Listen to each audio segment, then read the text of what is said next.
Olá a todos, sejam muito bem-vindos ao quinto e último módulo do Rede Educa, que nesta temporada abordou um tema de grande relevância, o ESG, Ambiental, Social e Governança. Durante os 5 módulos dessa temporada, discutimos e exploramos como os princípios de ESG estão transformando o mundo dos negócios, a sociedade e também o meio ambiente.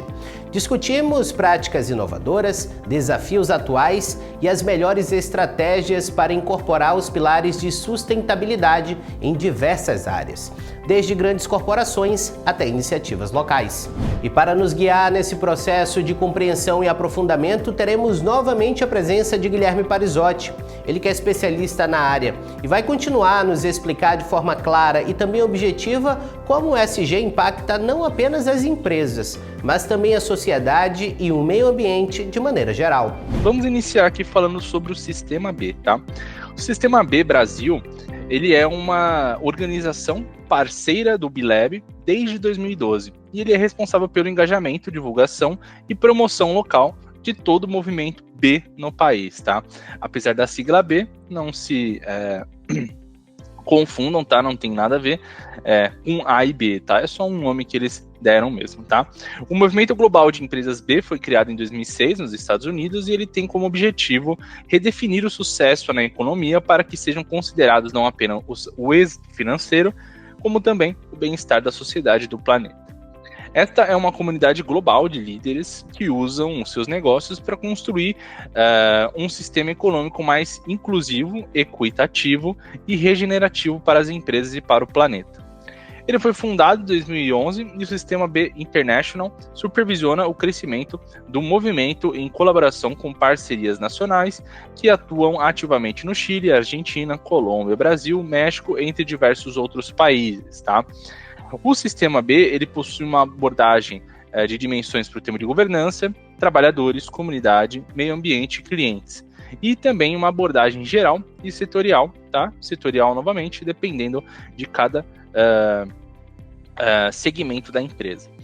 E o Sistema B, ele é um questionário, tá? Assim como outros que a gente já viu aqui, ele é mais um questionário. A partir desse questionário, ele vai fazer uma avaliação de impacto da empresa. O seu uso é gratuito, então vocês aí que estão me ouvindo podem entrar no site do Sistema B, fazer uma conta lá e verem como que funciona esse questionário.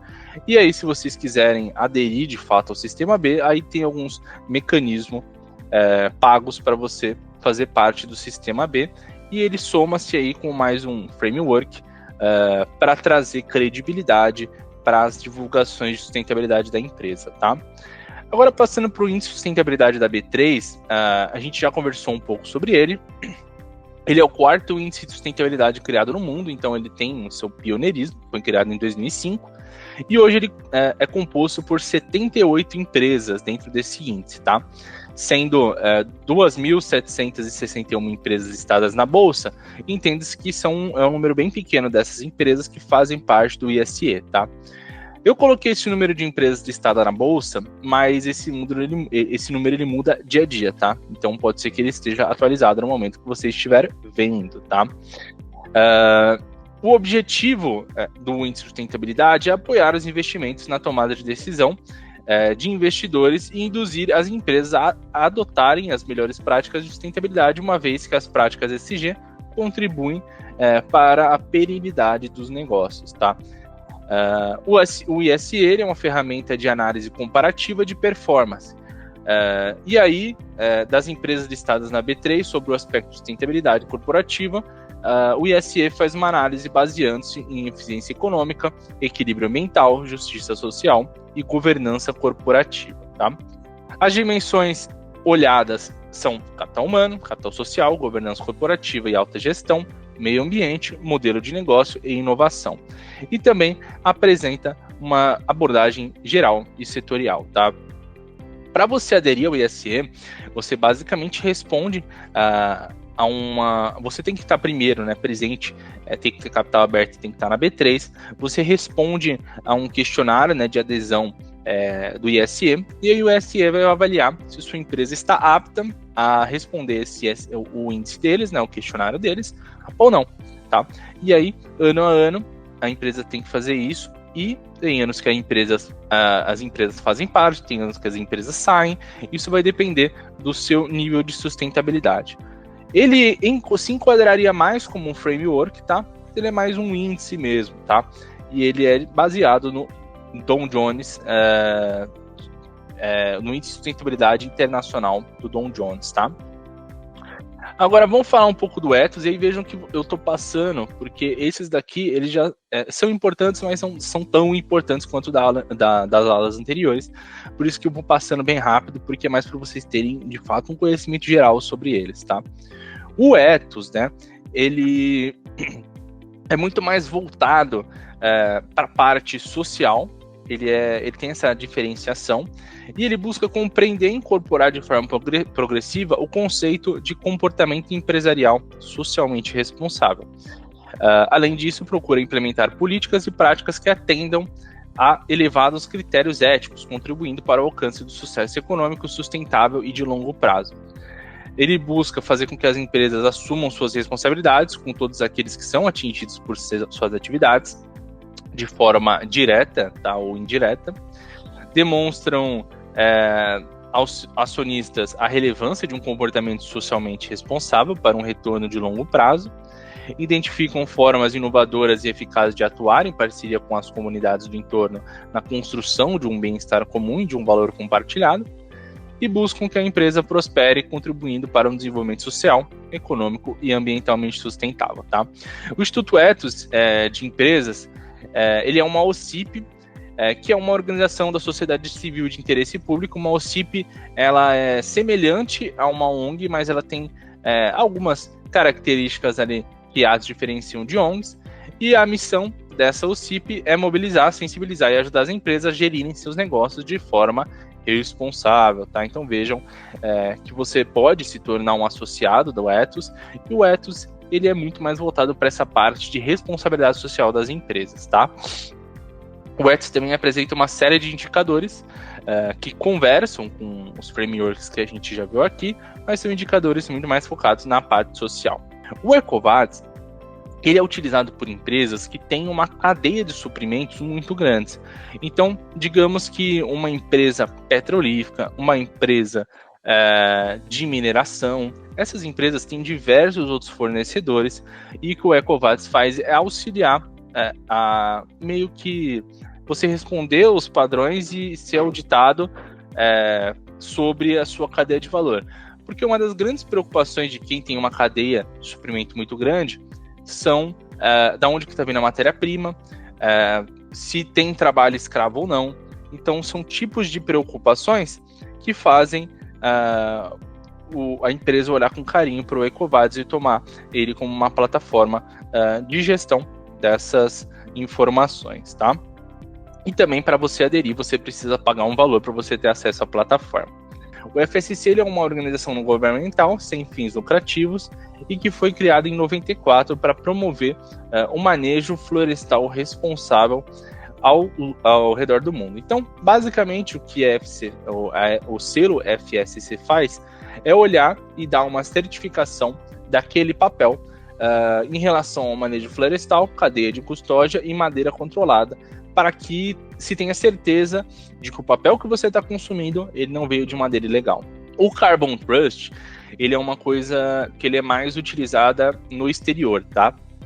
O Carbon Trust, ele apoia as organizações que queiram alcançar o Net Zero, ou seja, a emissão de carbono zero, desde a definição de meta, caminhos para o Net Zero, garantia de footprinting, que é pegada ecológica, até consultoria de políticas, definição de estratégias e entrega de programas, tá?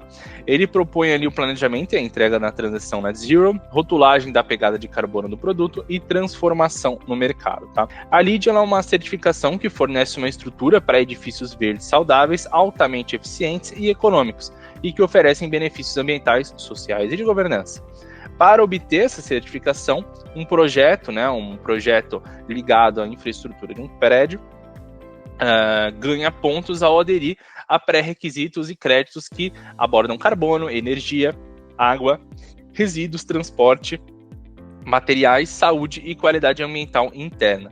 Esses projetos eles passam por um processo de verificação e revisão pelo GBC, que é um órgão estrangeiro, e ali eles recebem pontos que correspondem a um nível de certificação LEED. Aí você tem o Silver, Gold, Platinum e o só certificado, que aí vai ser o nível mais baixo. Agora eu acho que o que mais interessa, o que mais traz curiosidade para vocês e que é fundamental que em um momento aqui a gente fale, é como funciona o mercado de carbono, tá? Sobretudo no Brasil. Eu acho que essa é a pergunta, é um dos temas que o pessoal mais gosta e mais tem dúvidas, tá? E que de fato é um tema bem complexo.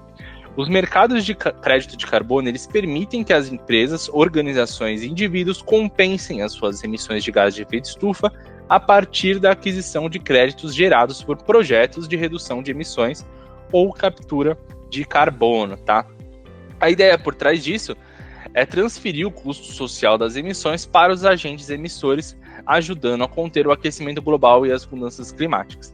E há dois tipos de mercado de carbono, tá? O regulado e o voluntário, que a gente vai falar um pouco deles. Então, é o que eu mencionei para vocês. A maioria das atividades econômicas, principalmente as atividades econômicas que estão ligadas à obtenção de matérias-primas, extração de matéria-prima, elas têm um impacto inerente das suas atividades.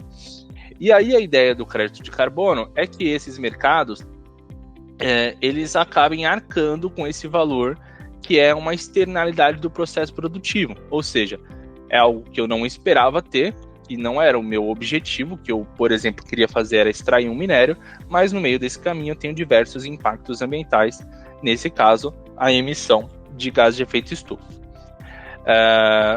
O crédito de carbono, como eu mencionei, eles são um mecanismo, né, de transferência de recurso por meio do qual as organizações e indivíduos podem compensar as suas emissões de gás de efeito estufa, viabilizando projetos de redução de emissões ou captura de carbono na atmosfera. Então, basicamente, a gente tem os projetos de redução de emissões e captura de carbono. A partir desses projetos, a gente consegue gerar um crédito, porque esses projetos fazem com que haja uma contenção, uma absorção do carbono, e isso faz com que contenha-se o aquecimento global. E percebam que é um mercado relativamente novo e que o volume de negócios voluntários mundiais tem crescido bastante. Percebam que de 2019 era um mercado de 320 milhões de dólares, muito pouco, tá, gente? Ainda muito inexpressivo, esse é um número que não é tão grande. Em 2021, 748 milhões de dólares, mas a ideia aqui e a tendência é que esse mercado cresça muito. E como eu falei para vocês, há dois tipos de mercado de carbono. O regulado, que aí é um melhor das coisas, que aí os governos nacionais, regionais ou estaduais, eles acabam regulando isso, eles definem um preço por tonelada de CO2, eles restringem a localidades ou setores específicos, e aí cada um vai ter sua norma. Ele não é estabelecido no Brasil ainda e existe obrigação de redução de emissões ou de compensação, porque se torna uma legislação ou estadual, ou nacional, ou municipal.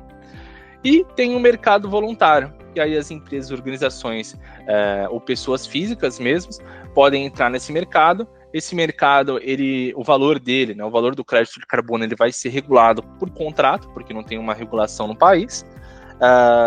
Tem diversos tipos de projetos diferentes e ele já está em funcionamento, sobretudo aqui no Brasil, onde a gente não tem um mercado regulado, tá? Então as empresas que querem alcançar o Net Zero buscam contratos com esses projetos, sejam nacionais ou internacionais.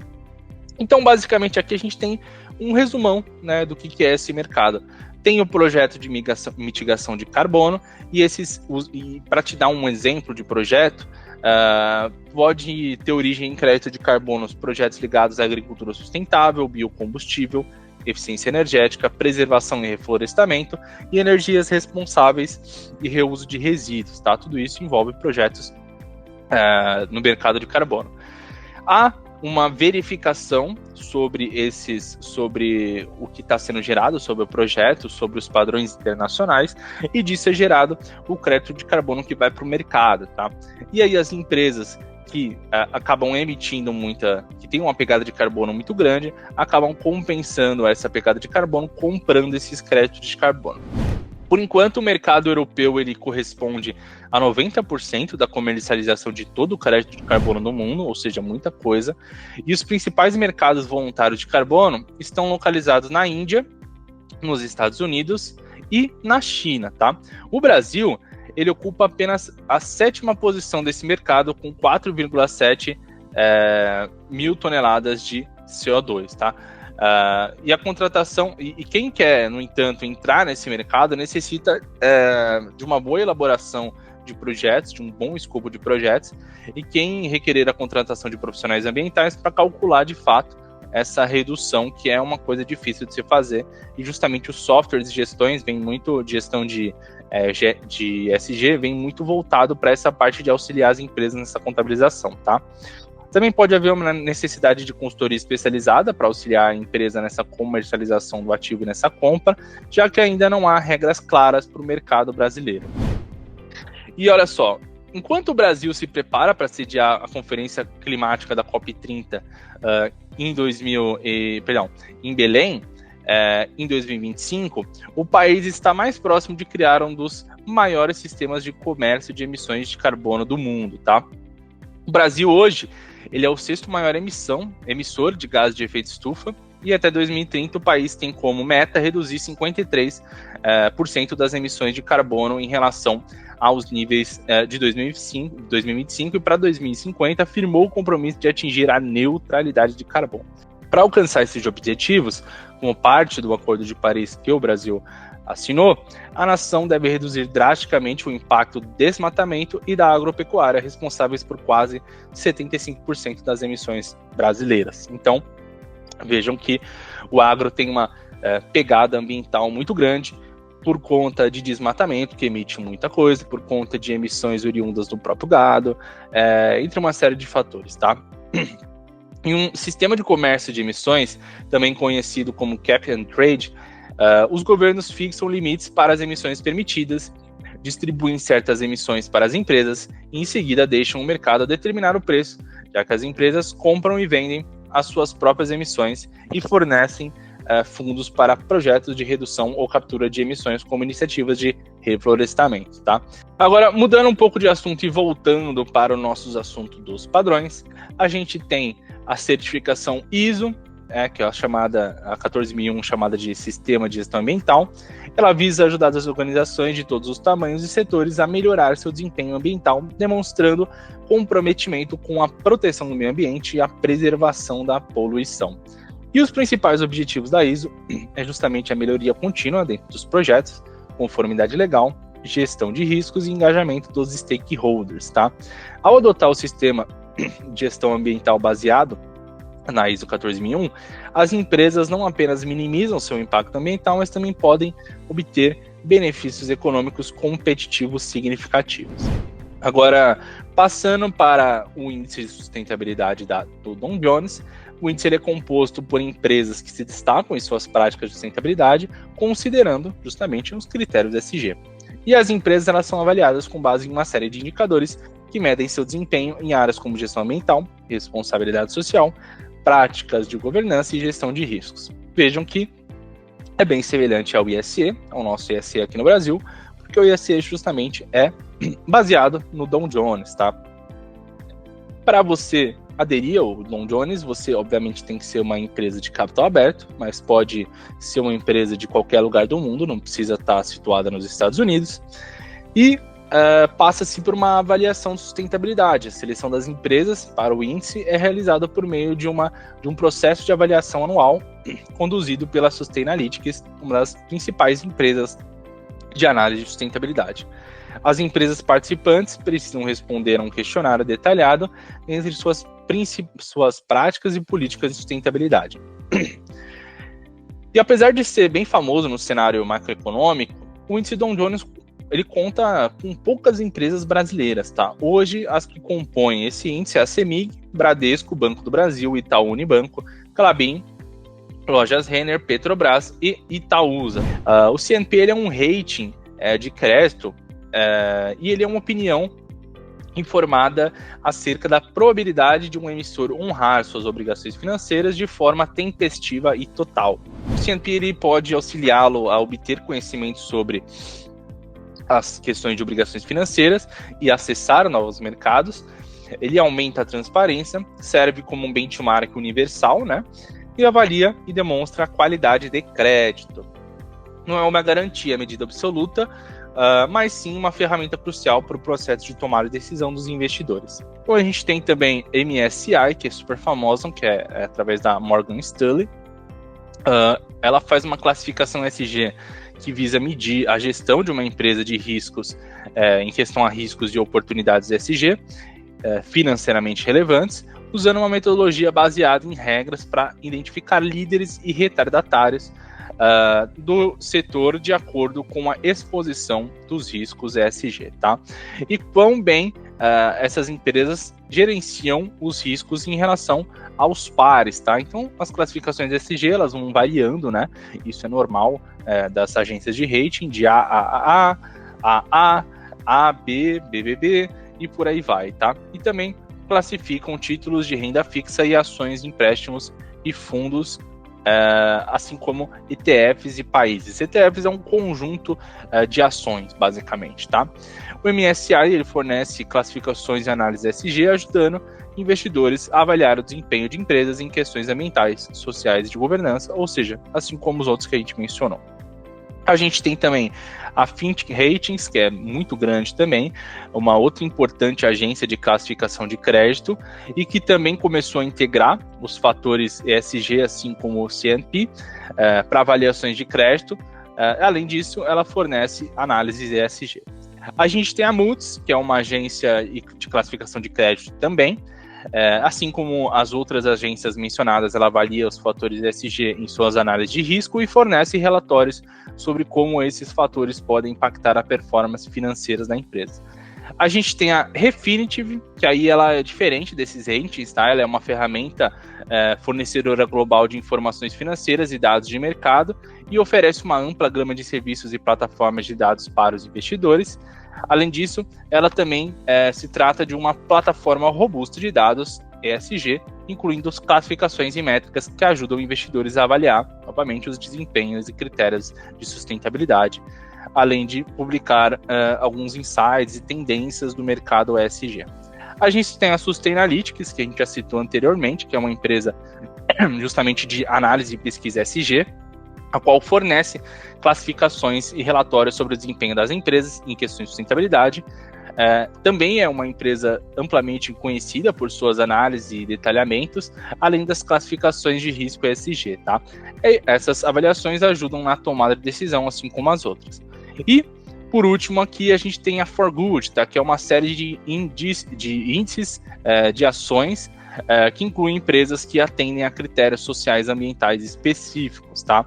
As empresas incluídas no For Good são avaliadas com base em suas práticas de responsabilidade social corporativa e desempenho ESG, trazendo confiança ali para o setor. Ou seja, pensem só, quanto mais um país tiver uma boa avaliação nessas diversas ferramentas de ratings, agências de ratings, mais o país está bem cotado para um bom investimento. E assim como funciona para as organizações no geral, tá?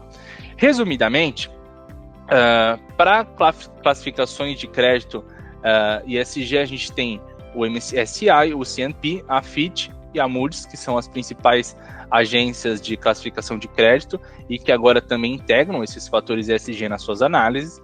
A Refinitiv e a Sustainalytics são mais focadas na análise de relatórios ESG de fato, na qualidade desses relatórios, também apresentando ratings. E o índice For Good é um índice que classifica empresas com base nas suas práticas ESG, enquanto o MSCI oferece índices de ações e também classificações ESG, tá? Essas entidades, embora todas envolvidas no contexto de finanças e investimentos, têm focos e abordagens diferentes em relação à análise de crédito e questões ESG. Por isso, sempre fica o exercício prático de vocês, se tiverem interesse, pesquisarem um pouco mais sobre cada uma, porque quando a gente fala de mercado de investimento, a gente vai falar muito disso. É por isso que a gente até vê saindo de jornais, né, Jornal Nacional, aí por aí vai, questões envolvendo essas agências que são muito importantes. Pessoal, espero que vocês tão maçante. Espero que vocês tenham aprendido bastante, se interessado pelo tema.